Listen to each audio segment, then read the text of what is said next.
6 meses tenemos que vacunar en Chile. Yo me vacuné en marzo, entonces desde marzo inclusive, marzo, abril, mayo, junio, por ahí por agosto me corresponde. Y la semana pasada en Chile somos un país pequeño, nosotros 18 millones de habitantes y 4 millones de chilenos o de habitantes o ciudadanos que están en Chile quedaron bloqueados sus permisos. No pueden entrar a una iglesia, no pueden entrar a un supermercado, a los moles, no pueden tomar un bus, no pueden viajar, menos en avión, ni pensar salir de Chile. Tenemos el 90% de la población vacunada. Aún así, quienes no se vacunan tienen problemas. Pero confiamos en el Señor. Estamos en Cristo, ¿correcto? Dígale que está a su lado, tú no estás en crisis, tú estás en Cristo. Yo me queda una semana, mi esposa estará el martes con las mujeres y el miércoles mi esposa viaja a Missouri. Nos encontramos en 3-4 días posteriores y de Missouri después viajamos a Chile con escala en Miami, solo 4 o 5 horas y regresar. Se extraña la casa. Se extraña la casa, se extraña a los hijos. Yo tengo hijos en Valparaíso, en Santiago, y mi hija mayor que está en el sur de Chile. Así que, bien, pues, espero poder estar a la altura de lo que Dios demanda en esta jornada y no tengo duda que este tema les va a bendecir. Amén. Así que vuelva a ser que está a su lado, por favor, y dígale: este domingo Dios lo diseñó pensando en ti. Ahora dígale: te estoy hablando en serio. Dígale.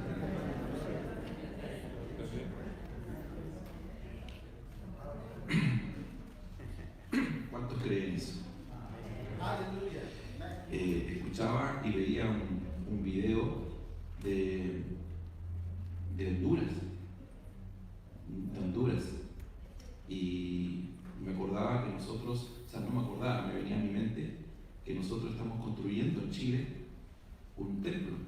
Creo que lo conté el primer día acá. Estamos ahí en el movimiento de tierra y también se nos presentó un problema ahora, porque el templo que está en el sur de Chile tiene una capacidad original para 400 personas, pero lo vamos a comenzar con 155, pero todo por un tema legal. No me pregunte, porque si ponemos 156 sillas, cambia automáticamente el diseño, cambian los permisos, más baño, más puerta.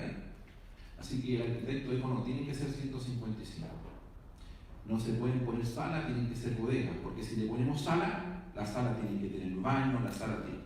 ¿Me explico? Sí. Y ocurre que ahora en la carretera van a ampliar la carretera, así que nos van a expropiar 35 metros. ¿Saben lo que es expropiar? ¿Sí?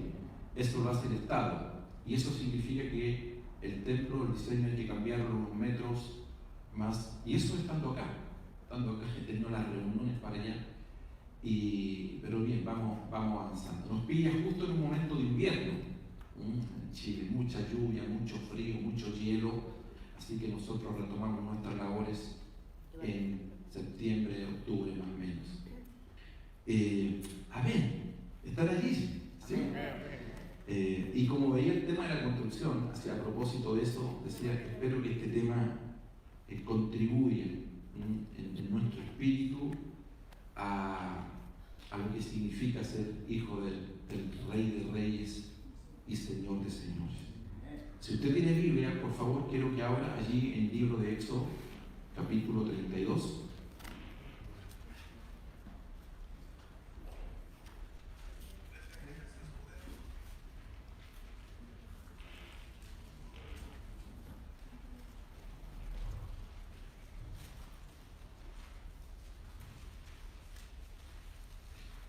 Libro de Éxodo, capítulo 32, dice así la palabra del Señor.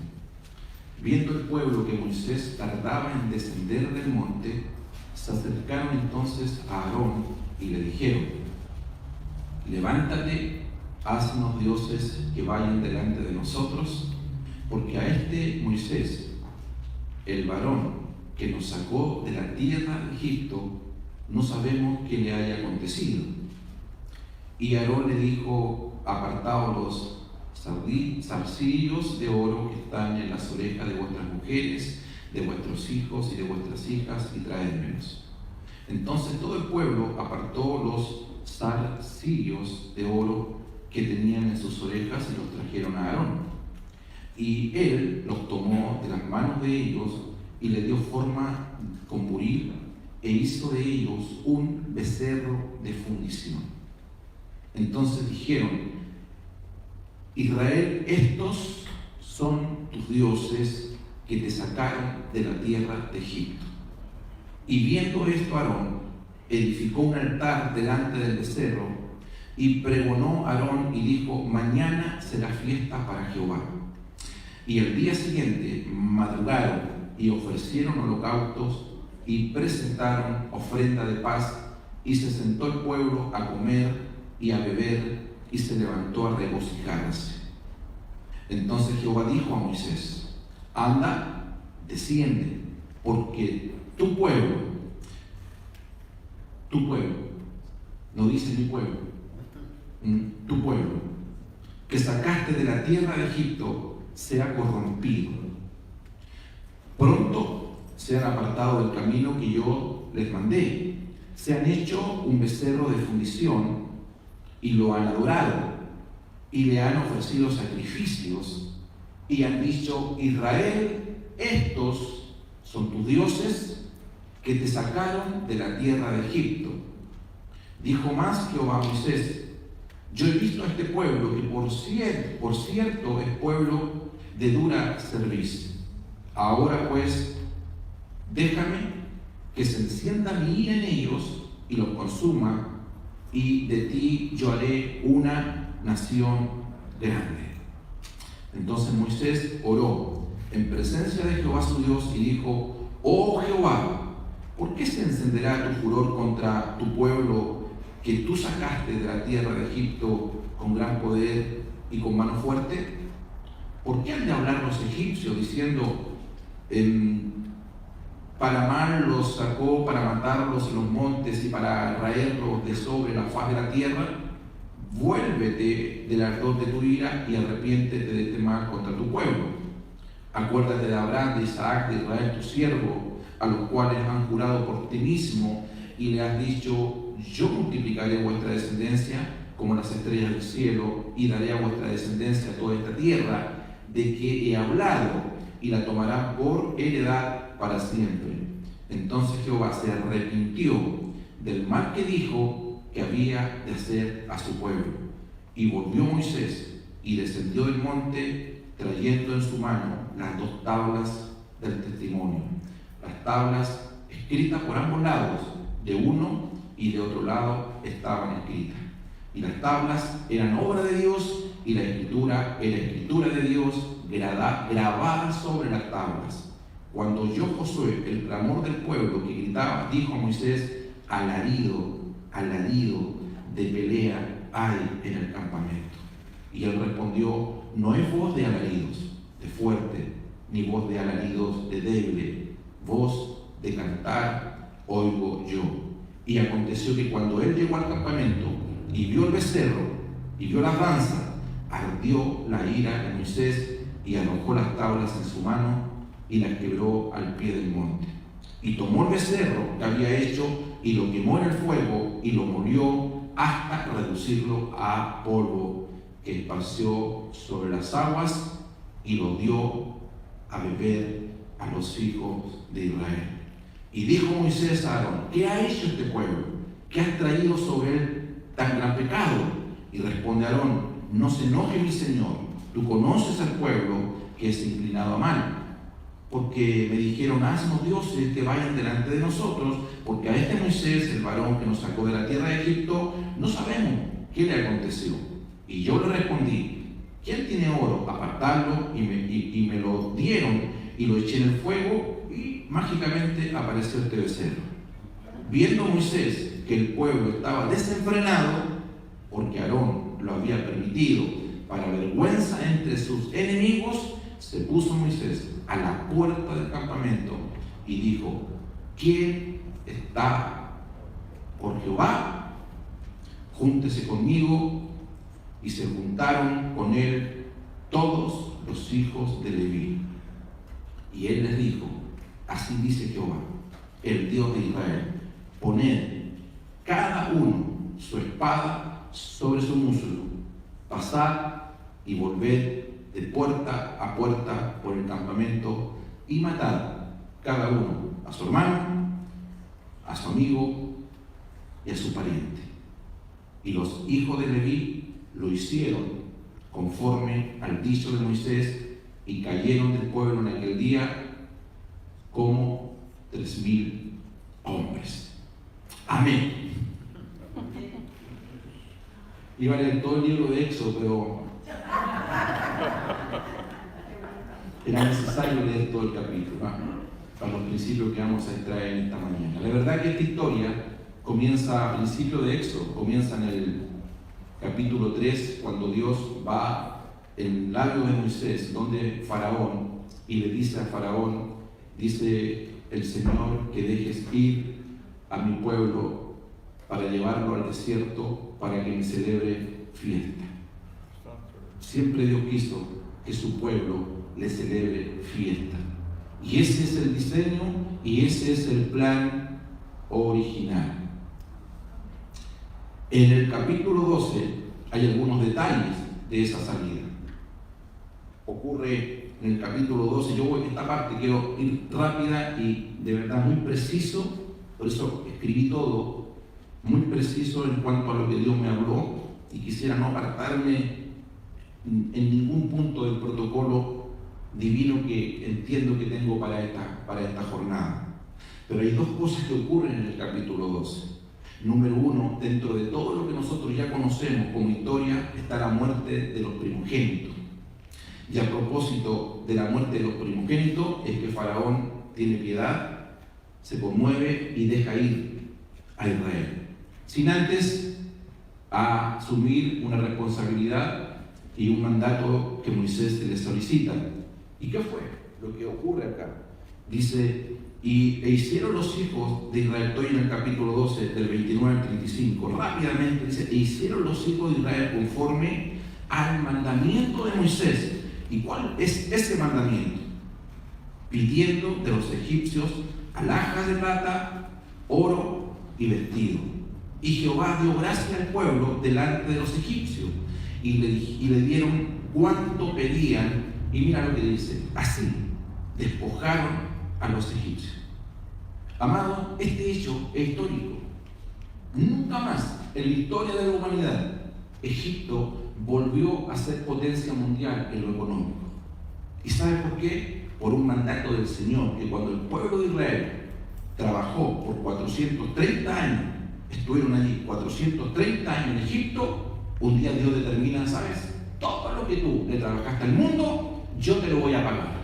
¿Y sabes qué hicieron? Dios le dice: ahora vayan puerta por puerta, y comenzaron a golpear todas las puertas, y los egipcios, con ese clamor, con ese dolor, porque sus primogénitos habían partido, habían muerto. Trata usted de imaginar la escena.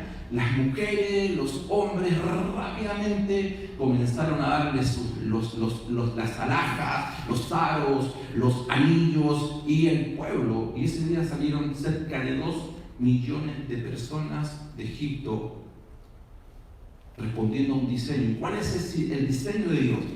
Vayan con todo ese oro, con todo ese dinero, con todo ese capital económico, vayan al desierto y celébrenme fiesta. Eso se concreta en el capítulo 35 del libro de Éxodo. Levante su mano derecha y diga: todos empezamos en el capítulo 12 y todos terminamos en el capítulo 35. ¿Me está siguiendo? Lo decimos de nuevo. Todos comenzamos en el capítulo 12, todos terminamos en el capítulo 35, pero todos tenemos un capítulo 32. ¿Me sigue? Todos comenzamos en el capítulo 12. Dios nos sacó del mundo. ¿A cuántos Dios los sacó del mundo? Yo quiero hacer un paréntesis y con mucha humildad, por favor, decirle que este tema lo escuche desjuiciadamente. Examínelo todo, correcto, retenga lo bueno, deseche lo malo, pero abra su puerta a su espíritu para que Dios le ministre en esta jornada. Todos comenzamos en el capítulo 12 siendo trasladados del mundo a la luz. Todos creemos y decimos y declaramos todos los días que somos bendecidos del Señor. ¿Cuántos bendecidos hay acá? Y todos tenemos una meta. Señor, yo quiero adorarte, yo quiero alabarte, yo quiero llegar al capítulo 35, pero necesariamente muchos se detienen en el capítulo 32. ¿Y qué ocurre en el capítulo 32? Una desazón. Aquí ocurre una confrontación de parte de Dios al pueblo de Israel. Y viendo el pueblo que Moisés tardaba en descender del monte, esta gente comenzó a crear sus propios dioses. Y le dicen al líder de turno, que era Aarón: ¿por qué no te levantas? Haznos dioses que vayan delante de nosotros. ¿Y qué construyen? El becerro de oro. Aarón estaba abajo, Moisés está arriba, y Dios le habla a Moisés y le dice: Jehová dijo a Moisés: anda, desciende, porque tú... Cuando empieza el relato, Dios dice a Moisés: dile a Faraón que deje ir a mi pueblo. Pero cuando se refiere al pueblo que se encuentra adorando el becerro de oro, cambia su expresión. Y ya no es mi pueblo, sino que le dice a Moisés: porque tu pueblo. Hay cosas que Dios no se hace responsable que nosotros hacemos. Dice: tu pueblo que sacaste de la tierra de Egipto se ha corrompido. Esa palabra es muy fuerte en la Biblia. ¿Cuándo los hijos del Señor nos corrompimos? ¿Cuándo somos corruptos desde la perspectiva de Dios? Capítulo 12 dice: mi pueblo. En el capítulo 32 dice: tu pueblo. Y le dice tres cosas. ¿Por qué el pueblo se ha corrompido? Número 1, se apartaron del camino. Número 2, han hecho becerro de oro. Y número 3, le han adorado y le han ofrecido sacrificio. Entonces Dios toma a Moisés, lo está confrontando, pero también Moisés hace lo mismo que Dios hace con él, solo que él lo hace con su hermano Aarón y confronta a Aarón. Usted sabe la respuesta de Aarón: no sé cómo pasó, le dijo. Yo pesqué lo aro, la plata, soplé, apareció así como mágico, usted y yo. Esa es la expresión. Ese líder que se lava, nota, ese líder que se lava las manos siempre, que nunca es responsable de nada. Eso es Aarón, nunca es responsable. Cuando está en una crisis financiera: no sé, pastor, ¿por qué no me alcanza para llegar a fin de mes? No sé por qué nunca me echan de todos los trabajos. ¿Ha escuchado eso? No sé, necesito oración para que Dios me abra una puerta. ¿Cuántos quieren ser prósperos? Son prósperos en el Señor.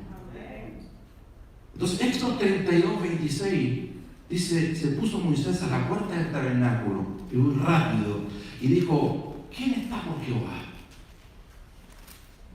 Y aquellos que están por Jehová, júntense. Y dice: y se juntaron. Hermanos, los únicos que fueron, ¿saben quiénes fueron? Los levitas. Moisés dijo: ¿quiénes están conmigo? Y los que están conmigo están por Jehová. Y los que están por Jehová están conmigo. Y se juntaron los hijos de Leví. Allí debían haber estado 12 patriarcas. Y solamente fue Leví. Y le dijo lo siguiente: bien, usted sabe lo que ha ocurrido. Usted sabe que el pueblo se ha corrompido. ¿Por qué el pueblo se corrompió? Porque cuando Dios los saca de Egipto, los sacó con recursos, los sacó con dinero. Moisés, dice Esteban, no dice el Éxodo, Esteban dice que Moisés en Egipto fue criado en alto nivel de ciencia y de sabiduría. Moisés era un legislador. Moisés estudió Derecho. Moisés estudió Ingeniería Comercial. Moisés estudió Comercio Exterior. Moisés estudió 4 o 5 idiomas. Moisés no puede llegar a ser vicefaraón. ¿Me están escuchando? ¿Y dónde lo aprendió? Lo aprendió en Egipto. ¿Dónde estudió usted? ¿Hay algún médico? ¿Hay algún abogado acá? ¿Hay algún ingeniero? ¿Hay alguien de la salud? ¿Hay alguien de la pedagogía? ¿Lo estudió aquí en la iglesia? ¿Dónde lo estudió? En el sistema. ¿Me está escuchando? Usted todo lo que ha logrado, todo lo que ha estudiado, una joven me escribía mientras estaba conversando allí, me dice, pastor, ore por mi hijo porque a mi hijo no lo quieren aceptar. Con mi esposo hicimos un esfuerzo de tenerlo en un colegio cristiano, pero lo sacaron por conducta. Y la cantidad de esfuerzo que hacen los padres para educar a sus hijos en el sistema, todos lo hacemos. Pero ¿cuál es la finalidad de Dios? En Moisés y en el pueblo de Moisés fueron formados por una mentalidad secular. Pero ¿sabes cuál es la finalidad? Sacarlos de Egipto, finalmente, llevarlos para que puedan, con toda esa sabiduría y conocimiento que Dios se lo reprocha a Moisés cuando Moisés le dice a Dios, cuando lo llama y le dice, no sé hablar, estoy corto de palabra, y Esteban refuta años después diciendo, Moisés casi estaba mintiendo, porque Moisés era un hombre que sabía y había sido criado en todas las ciencias y sabiduría de Egipto. Levante su mano derecha y diga, soy más inteligente de lo que creo. Abraza al que está a su lado esta mañana y dice, nunca me di cuenta que eras inteligente. Te lo digo, diga, tienes cara, ponga cara de inteligente esta mañana. ¿Y qué hace el pueblo al poco andar, al poco caminar? Porque todos transitamos con gozo, con alegría, llegamos a la iglesia con expectativas, estamos felices, alabamos al Señor como en esta mañana que hemos adorado. Pero al corto plazo comienzan los problemas. ¿Y qué ocurre cuando comienzan los problemas?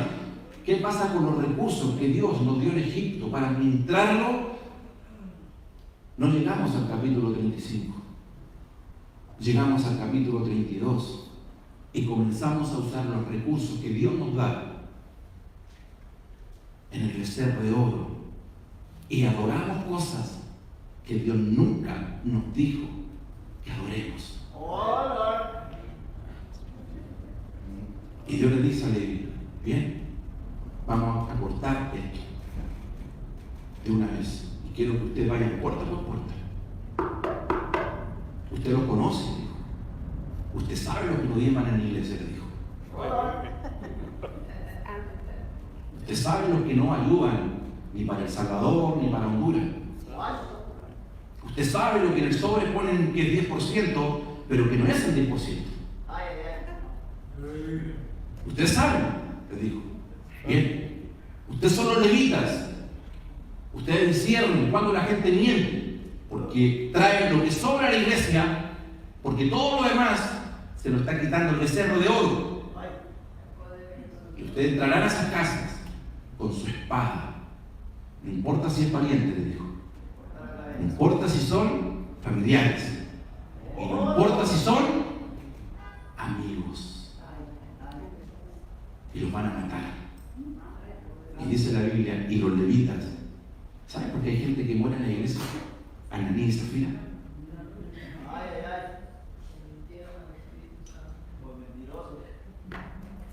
¿Saben por qué murieron ellos? Ni siquiera porque mintieron. Mintieron porque el patrón de juicio que había, los versículos anteriores, la gente que muere en la iglesia, que entra en maldición, no necesariamente por las maldiciones, ni por las mentiras, es por la gente buena que hay en la iglesia.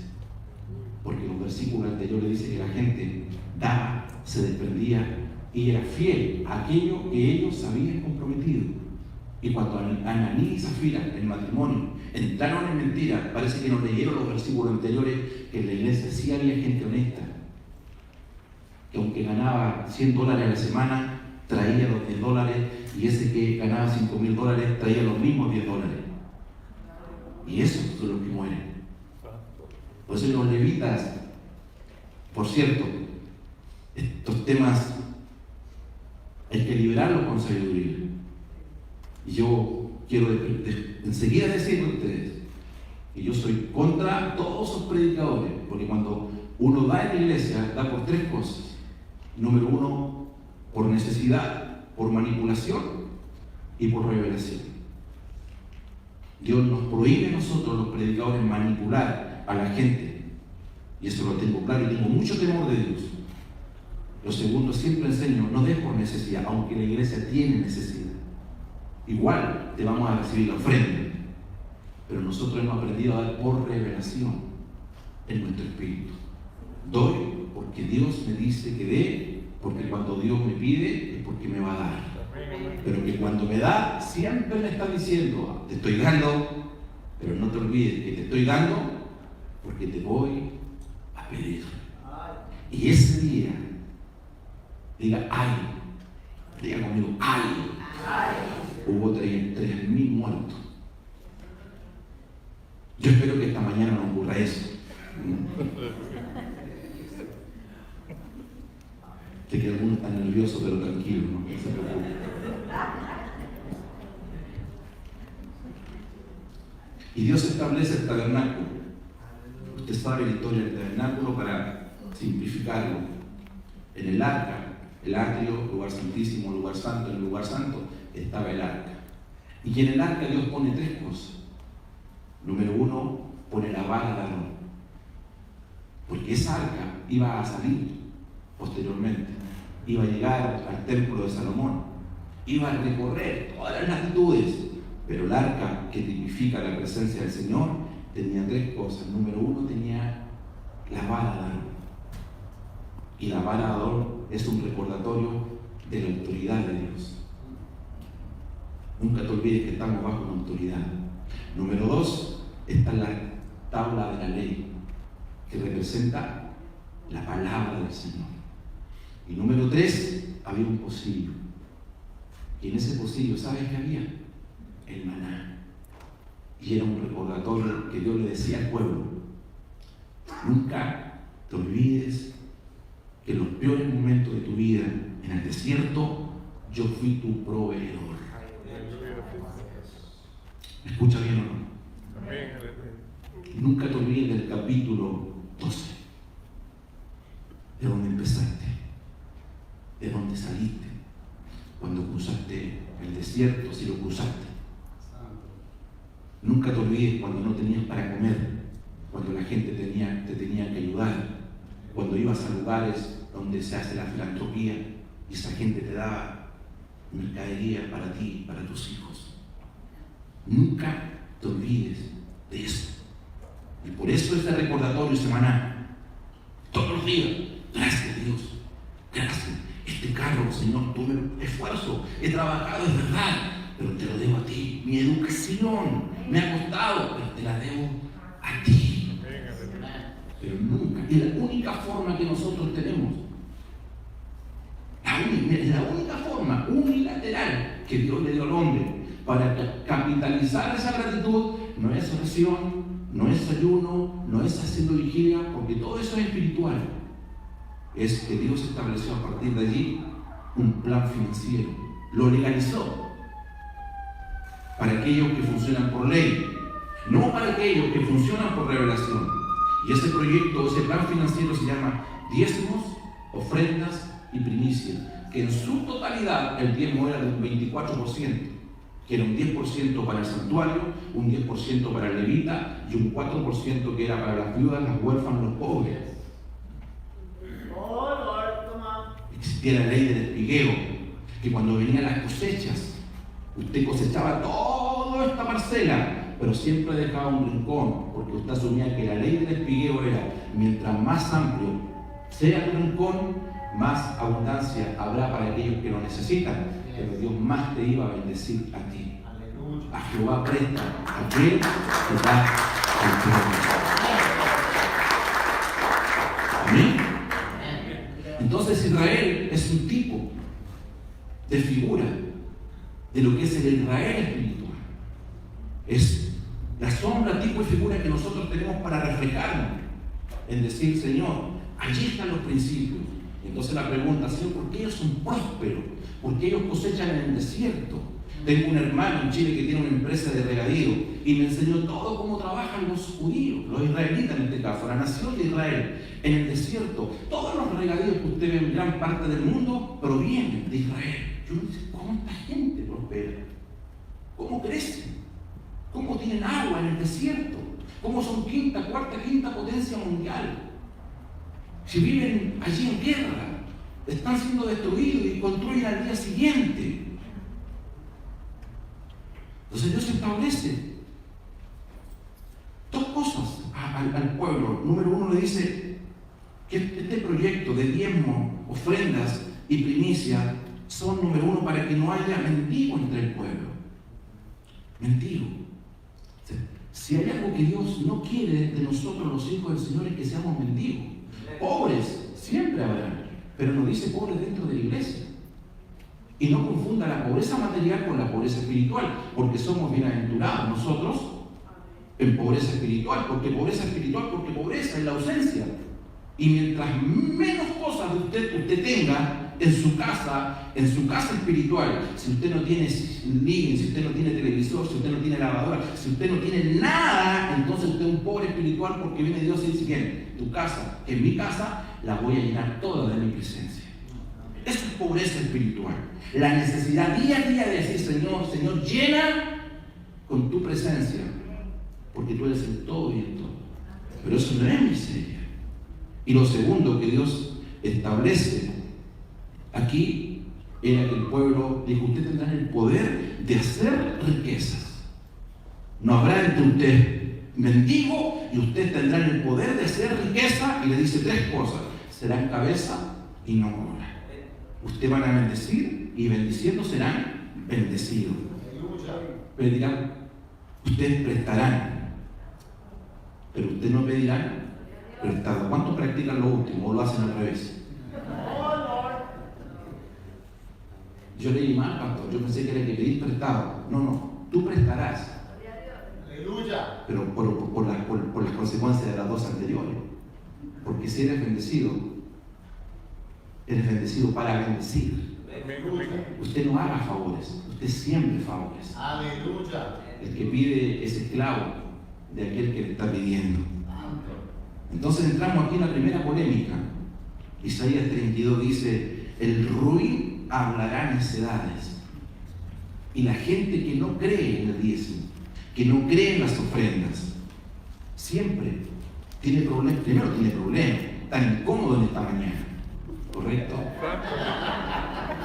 ¿Para qué me invitaste?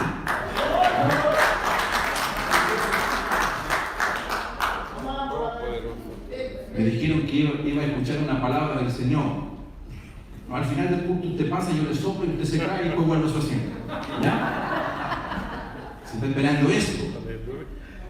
Entonces la miseria no empieza cuando usted va a contar su billetera y no tiene un billete. La miseria no empieza cuando usted dice: se acabó, no tengo. La miseria empieza en el corazón. Si Dios tiene un plan financiero, ¿por qué nos va mal? Pregúntale al que está a tu lado: oye, ¿por qué no funciona contigo esto? Dile.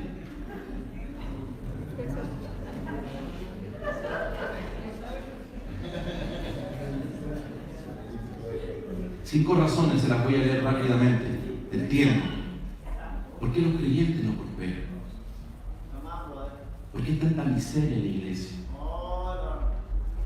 ¿Por qué usted le ha ido mal, de mal en peor?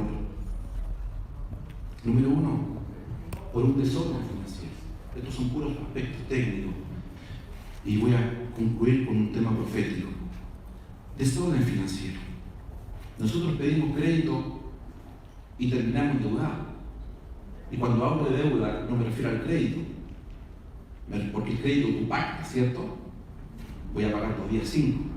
Pero ya cuando te sale de los días 5, ese crédito deja de ser crédito y tú entras en una deuda. Y la deuda te amarra. Porque ya no estás pagando una cuota atrasada, ya llevas 3 cuotas atrasadas. Hay gente que se toma vacaciones y paga con la tarjeta de crédito en 36 meses. 36 meses en las vacaciones que tuviste una semana. Hay gente que todavía está pagando las vacaciones del año 2000. ¿Para qué? ¿Cuál es la razón? Dios me bendijo, me compró un televisor, pero si tienes 2 televisores en casa, el último teléfono. He visto niños de 10 años con un celular de $1000. ¿Y saben para qué? Para jugar.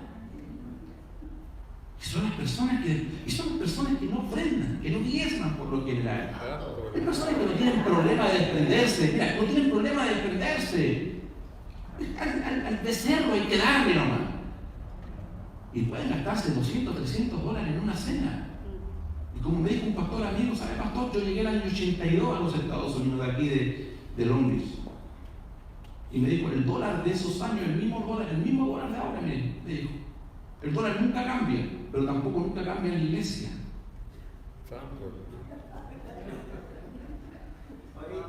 Desorden financiero. Para eso tenemos que luego pedir prestado, estamos amarrados, no podemos dormir. Dejamos cosas que realmente son importantes, que tienen que ver con nuestra esposa, con nuestros hijos, por esa maldición de tener un desorden económico. La segunda, el segundo punto, la falta de responsabilidad que va acompañada de la mediocridad.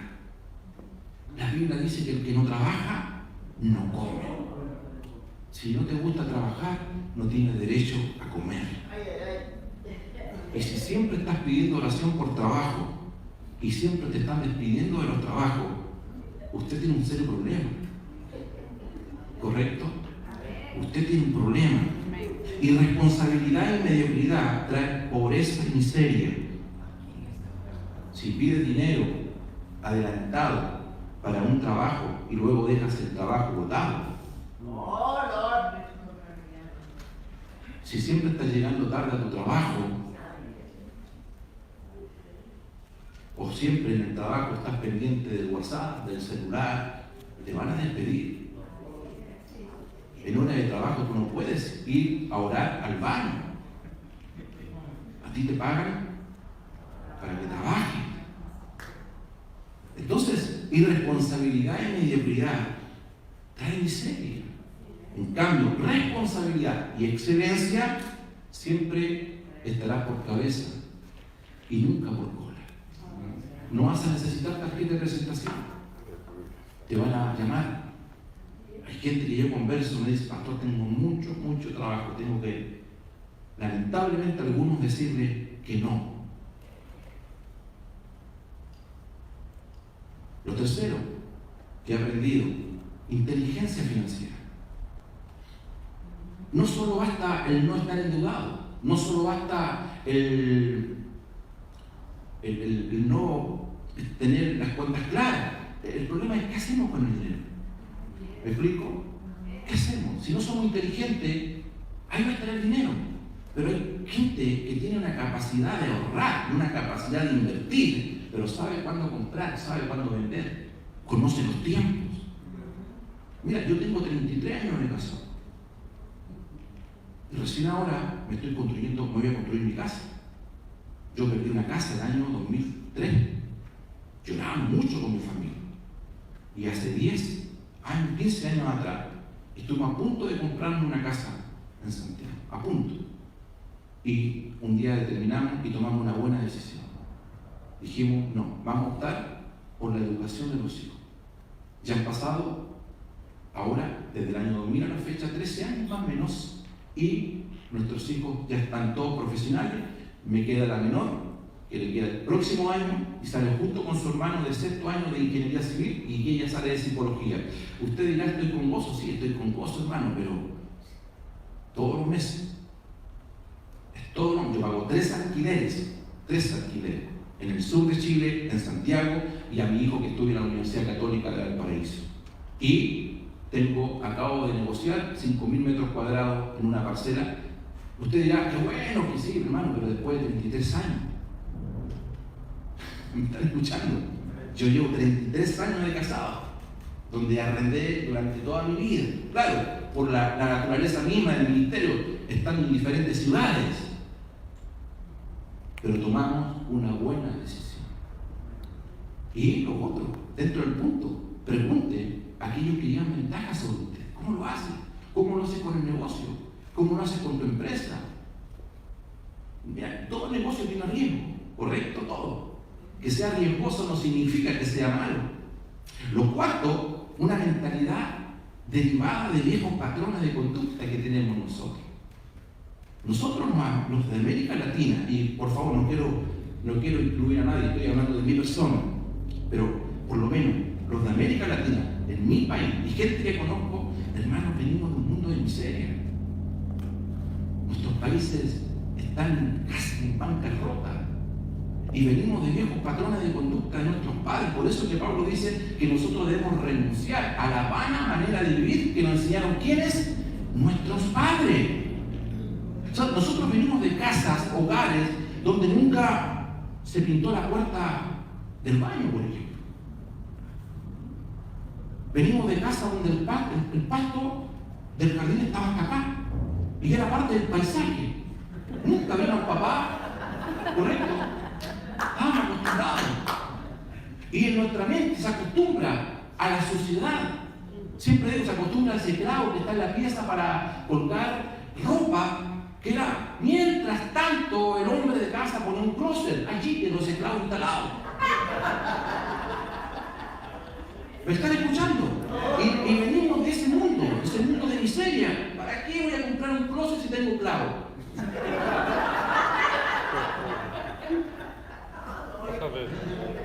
La puerta de la cocina, la puerta del mueble de cocina, tú lo abres, se cae. Después lo vuelve a poner, se ve bonito, se vuelve a caer. Es que pasan meses en nuestra mentalidad.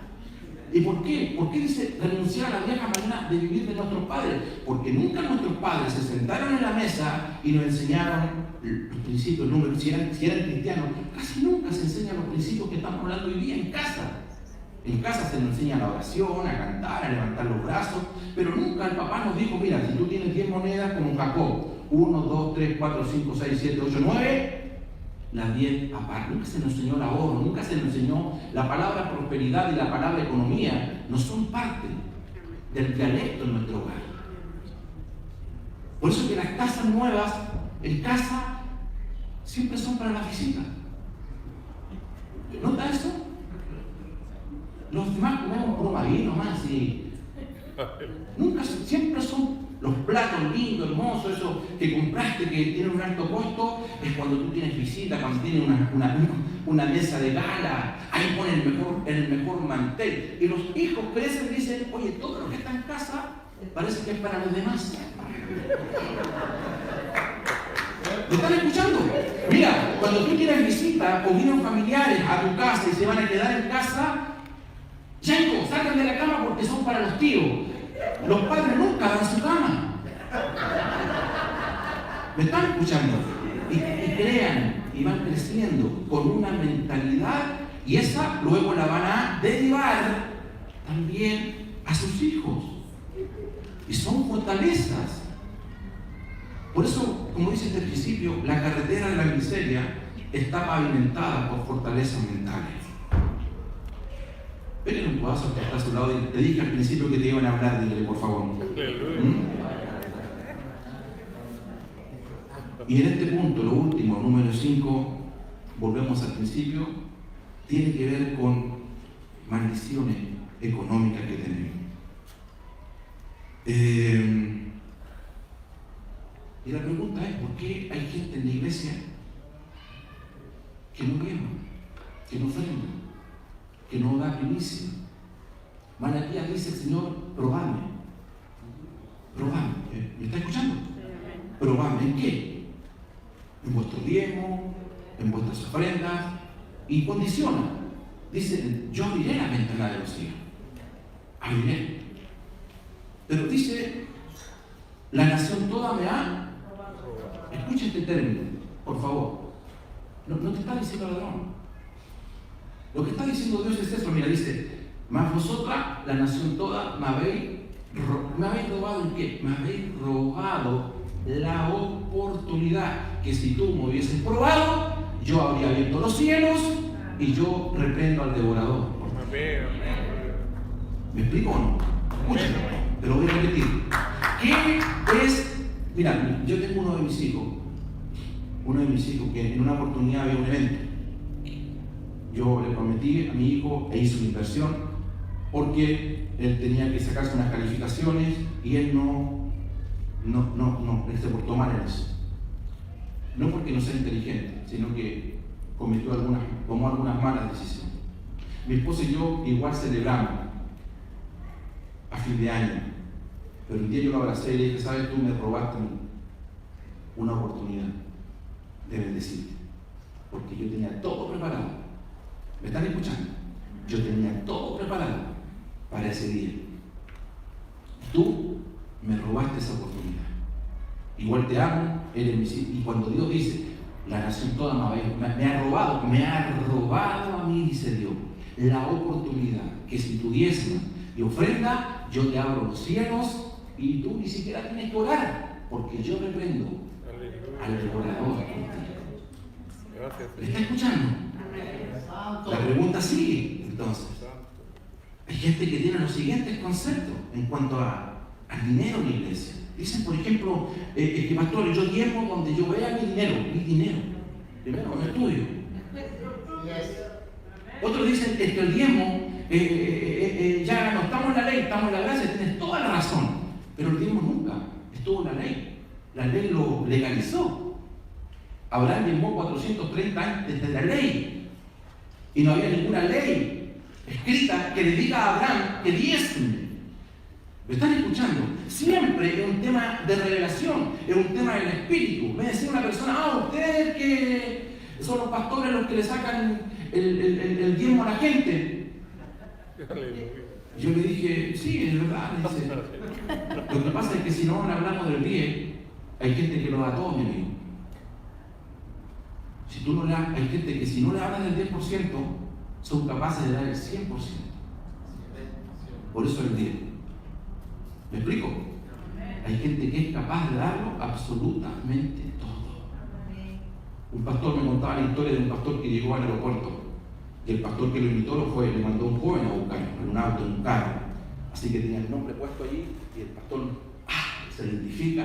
Hola, usted pasa aquí, ¿cómo están? Bien, pastor, yo lo llevo. ¿Dónde están sus valijas, sus maletas? Y el pastor le pregunta, ¿tú diezmas? ¿Por qué, pastor? ¿Qué tiene que ver? No, te pregunto, ¿tú diezmas? Pero, pastor, yo quiero ayudarlo con sus maletas.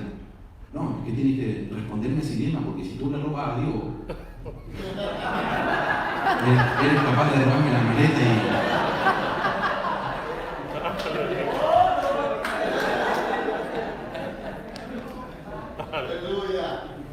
Por eso cuando vaya a prestar su carro, pregúntele a alguien, ¿tú diezmas? Continúo.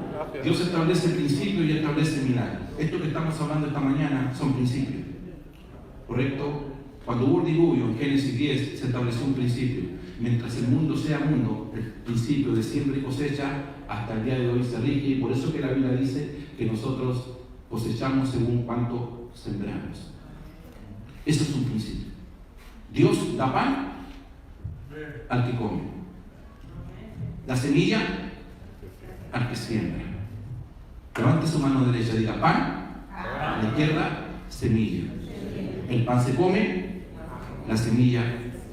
Así usted va a vivir eternamente. El problema está cuando te comes el pan y también te comes la semilla. Porque cuando tú siembras semilla, ¿sabes qué cosechas? Pan y semilla. Cuando tú siembras la semilla, tú cosechas pan, semilla. ¿Qué hago con el pan? ¿Qué hago con la semilla? La siembro. Cosecho. ¿Qué cosecho? Pan, semilla. Me como el pan, siembro la semilla. Otra estación. Cosecho. ¿Qué cosecho? Pan. El día que yo me como la semilla, se acaba el ciclo. Y tú tienes que venir a la iglesia, pastor, pueden orar por mí. Tengo problemas financieros, los bancos me persiguen, me van a embargar la casa, el auto lo tuve que devolver, sacaron a mi hijo del colegio, no pude pagar. La pregunta es, hermano, ¿tú diezmas? Pastor, lo que pasa es que no me alcanza. No, no te alcanza porque no das. Si tú das, da y se oirá. Medida buena, apretada, remecida, rebosando, rebosando, estarán en vuestro regazo.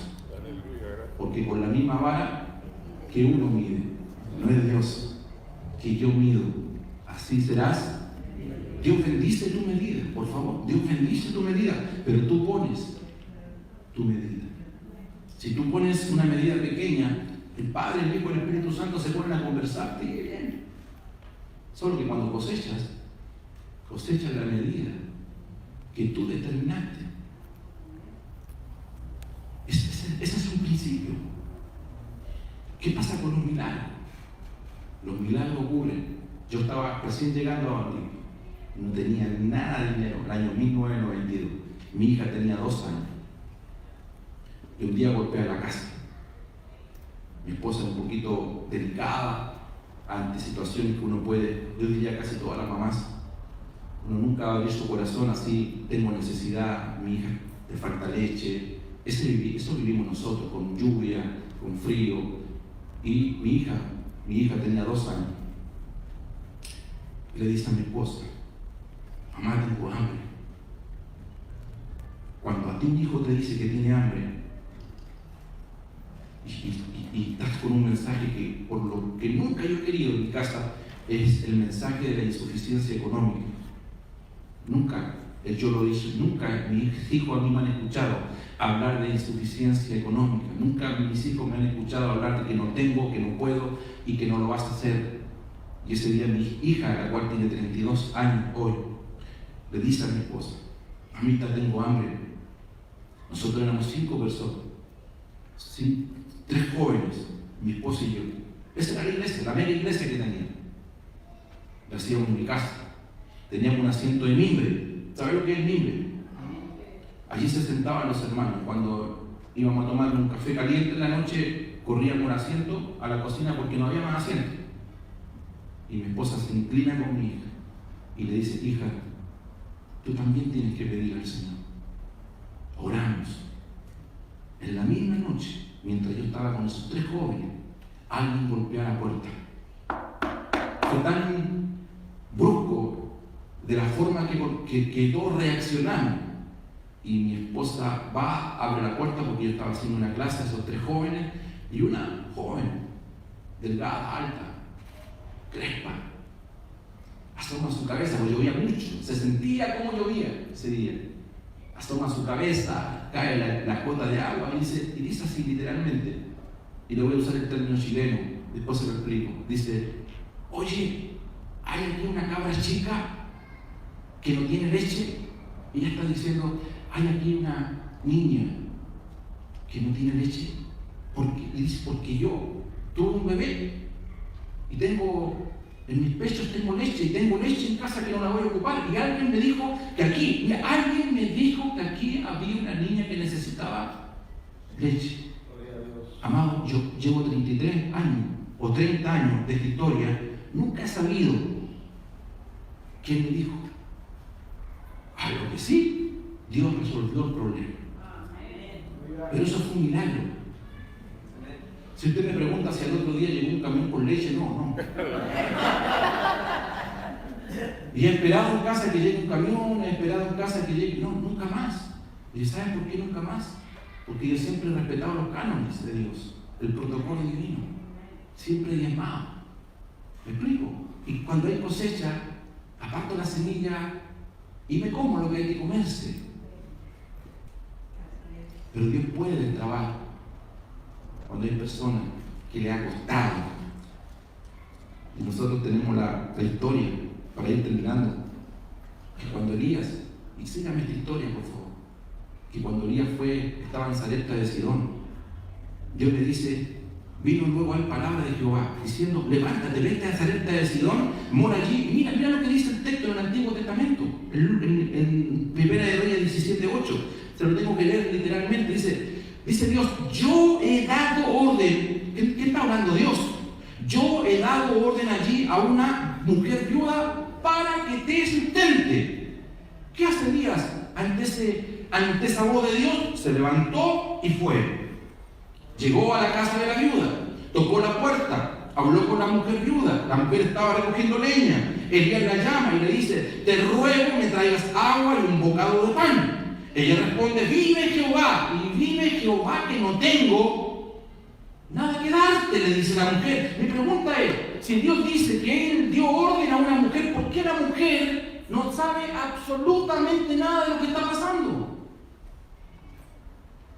Dios está hablando, dice, yo he preparado el corazón de una mujer y esa mujer te va a sustentar. Cuando tú llegas allá, no esperas que la mujer tenga un calefacción, tenga la mesa lista. ¿Están escuchándome?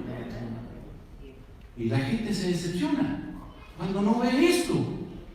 Pero Señor, tú me dijiste que me iba a proveer, que los cielos se iban a abrir, y nada de esto está ocurriendo. Aún más, hermano. Mira, escucha, el escenario es macabro. Ante los ojos naturales de la gente que dice, ¿por qué la iglesia pide tanto? ¿Por qué esta mujer tuvo que derramar el perfume? Si con esa plata, con ese dinero, en vez de mandarlo para otros lados, podríamos hacer tantas cosas. ¿Me están escuchando? Amén.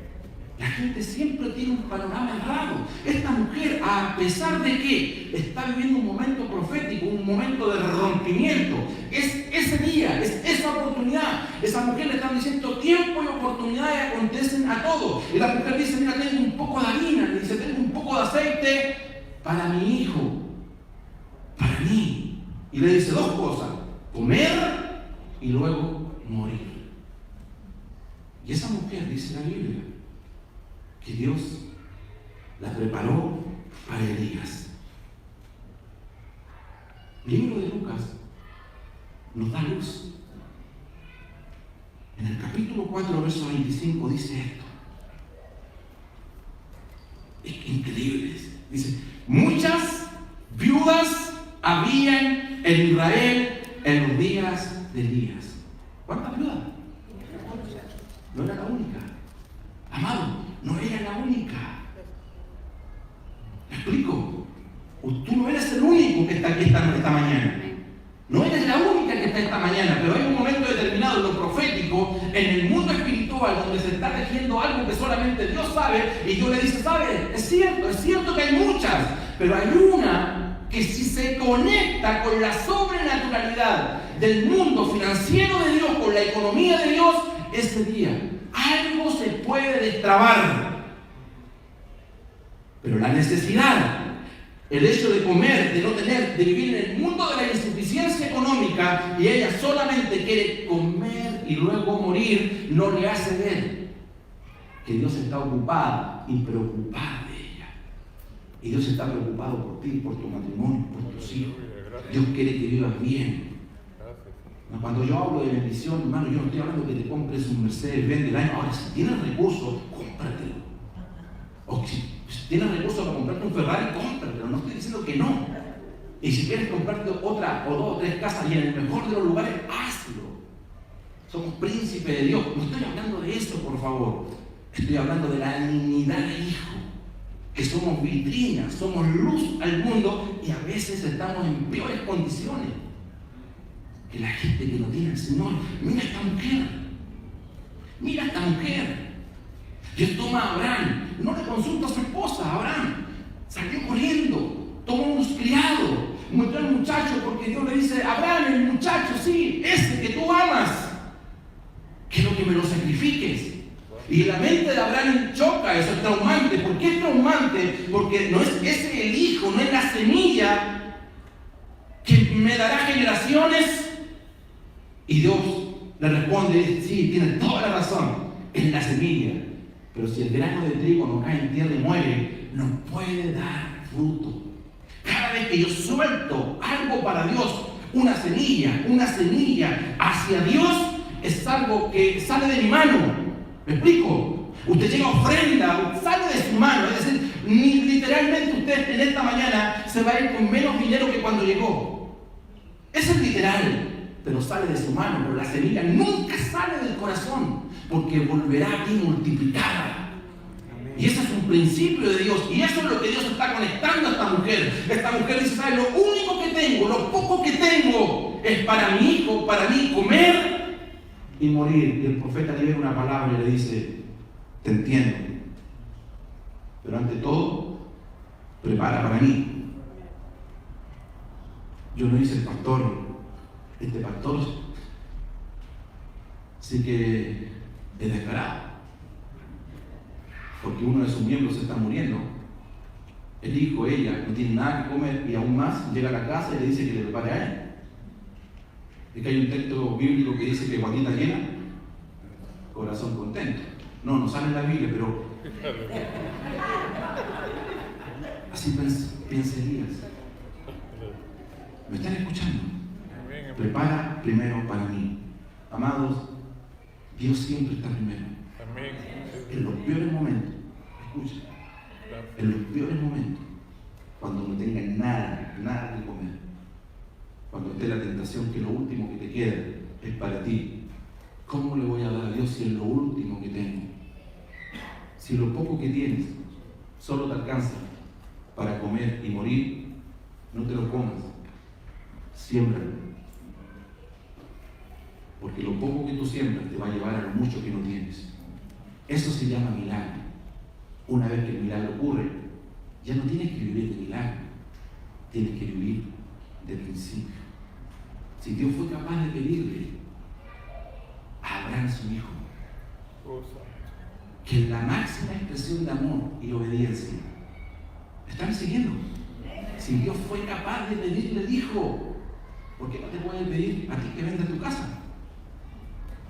Sé que algunos se descolocan esta mañana.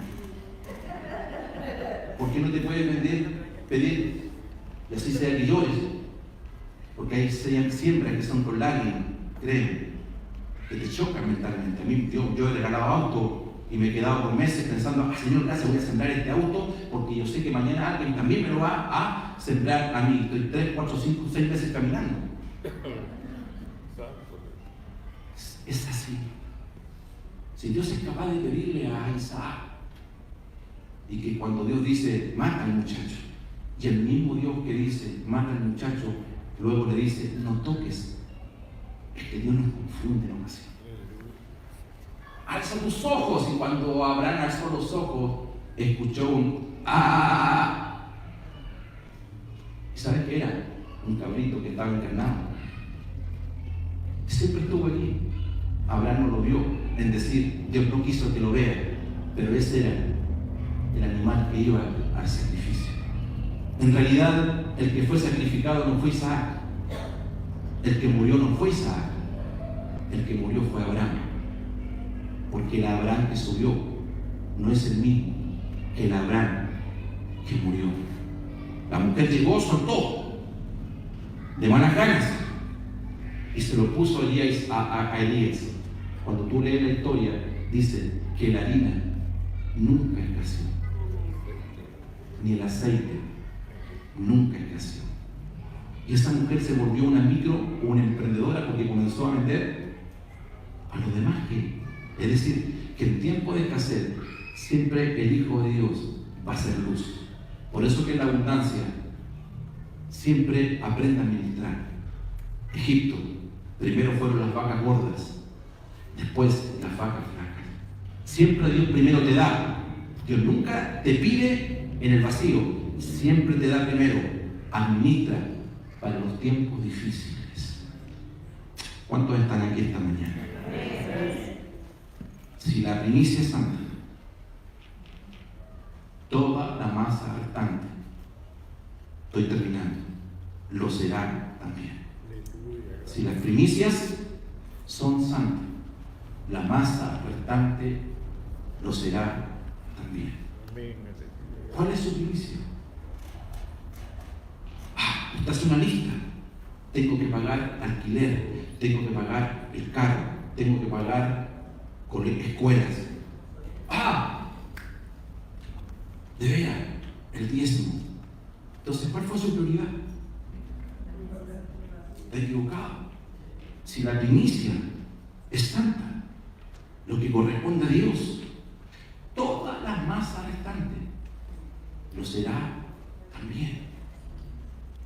Eso se llama ser honesto con uno y ser honesto con Dios. No ver el diezmo como un concepto. Hay gente que maneja el diezmo como un concepto. Es decir, tienen una cuota fija todos los meses. Mi diezmo, pastor, no, es el diezmo. Usted da lo que corresponde a Dios. Eso usted tiene que trabajarlo en su espíritu, no lo negocie en sus emociones, porque nunca le van a dar las cuentas. ¿Me explico? Nunca le van a dar las cuentas. Yo creo que esta mañana hay mucha gente acá que una vez que termine el culto se van a ir allá, van a hablar con el pastor. Pastor, le pido perdón, necesito ponerme al día, yo me voy a Chile. Pero usted tiene que arreglar sus problemas con Dios acá. Aleluya. ¿Me explico? Y yo le digo, hermano, yo vengo con mis pasajes pagados. Esto no lo hago por levantar ofrenda, yo me libre de eso. Yo doy por revelación. No predico ni por compromiso, ni por amistad. Tengo compromiso y tengo amigos. Pero yo obedezco al Señor. Y cuando doy por revelación. Y cuando no, me dice Dios que no dé, simplemente no doy. Porque hubo en la tierra también. Bendito sea el Señor. Si tendríamos que llamar a Leví, que saque su espada y decirle: Leví, decapita, corta a todos aquellos que han tomado el dinero de Dios. Póngase en pie. Póngase en pie. Cierra sus ojos. Que nadie le distraiga. Aleluya. Gracias, Señor. Permanezca en esa dimensión del Espíritu. Yo tengo la más absoluta seguridad en mi espíritu que esta palabra ha calado profundamente en algunos. Y sé que algunos pueden que se resistan. Que se resistan no significa que no la comprenden o no la entienden. Recuerden, la mayor expresión que nosotros encontramos en la Biblia de amor es cuando Dios, el Padre, dio a su único Hijo. ¿Por qué Dios le dice a Moisés: dile al pueblo que levante para mí ofrenda? Porque Dios es dueño de nosotros. Si Dios fue capaz de dar a su Hijo, Dios tiene todo el poder, la autoridad de pedirnos a nosotros. Nos pide tiempo, nos pide devoción, nos pide respeto, pero por favor no dejes la mayordomía fuera de Dios.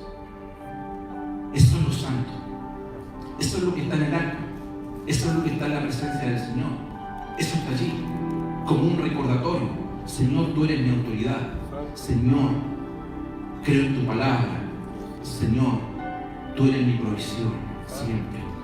Y donde quiera que esté la presencia del Señor, siempre es usted el componente que una amalgama dentro del arca, dentro de Cristo, va a estar presente.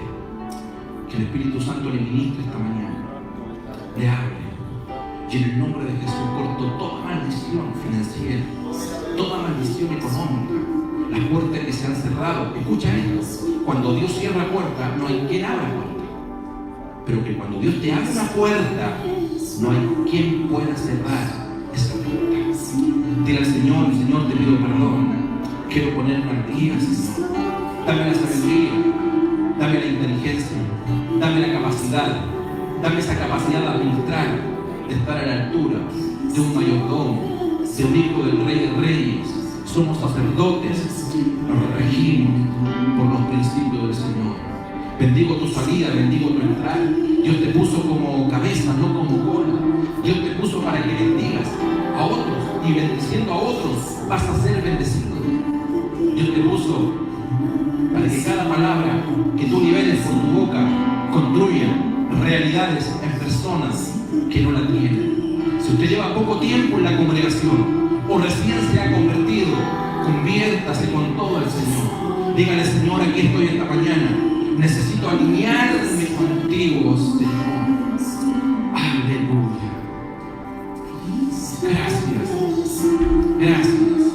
Gracias, Padre, por esta mañana. Bendigo esta iglesia, todos los proyectos que tienen de aquí en adelante, Señor, en Honduras, en El Salvador, en México. Padre, siendo masificada y esparcida, Señor, a diferentes lugares de este mundo. Oh, gracias. La semilla de Abraham, que fue muerta en el corazón, Señor, la semilla de Isaac, que murió en el corazón de Abraham. Nosotros somos frutos hoy en día de esta realidad.